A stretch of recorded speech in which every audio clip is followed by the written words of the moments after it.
Wawazifumu lero ndabwera ndi nkhani yake yokhuzana ndi mnyamata amene waphedwa osalakwa ku Uganda. Nyamata ameneyu zina lake ndi Sidine anali rugby player. Nyamatayu waphedwa osalakwa.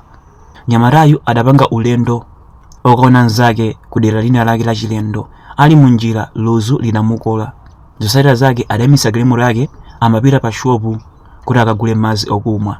Ali munjira mayi wina adakuwa wakuba munthu adamusomphula foni mayiyo.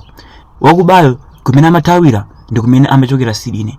Zotsatira zake anthu aja otemekesa wakubaja amona ngati wakubayo ndi Sidine. Kenako anamugwira kuyamba kummenya.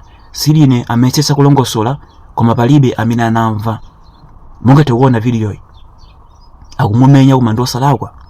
Ndiye munthawi imene amamenyayi munthu mmodzi adazindikira kuti akuluakulu uyuyu ndikumuziwa. Uyuyu ndi Sidine, ndi rugby player, ndi munthu oziwika kwambiri. Uyuyu sangabe. Kenako anthu aja adamusiya. Koma munthawi imene amamusiya Sidine kuti wamenyedwa kwambiri m'mutu. Zotsatira zake anagwa pasi. Atagwa pasi anamtengera ku chipatala. Ku chipatala kuja doctor adauza kuti mabweresa maliro. Umu ndi mmene wafera Sidine. Ndabwera ndi nkhani imeneyi chifukwa chakuti madaso adafa osalakwa. Anthu ambirimbiri akuphedwa osalakwa. Akuluakulu, zinthu zimenezi zikamachitika ndi bwino kutengapo gawo pomuteteza munthu uja.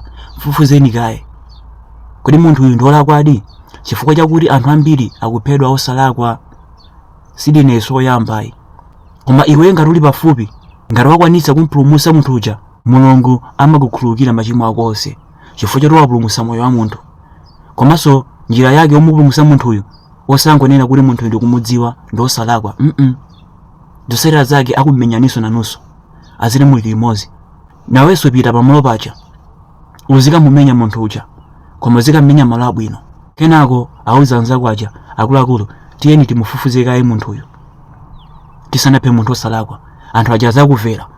Koma kangofikira akuluakulu munthu ndikumudziwa ndi osalakwa, azili muli limodzi. Kapena munthu ndikumudziwa sangapange zimenezi, azili muli limodzi. Makamaka ukakhala mnyamata kuyankhula chonchi azili muli limodzi, zanu zimodzi. Koma akakhala mayi amatha kumvetsetsa. Zinthu ngati zimenezi zikamachitika chonde tenganipo gawo pomupulumutsa munthu uja tifufuze kaye kuti munthu uyu ndi olakwa.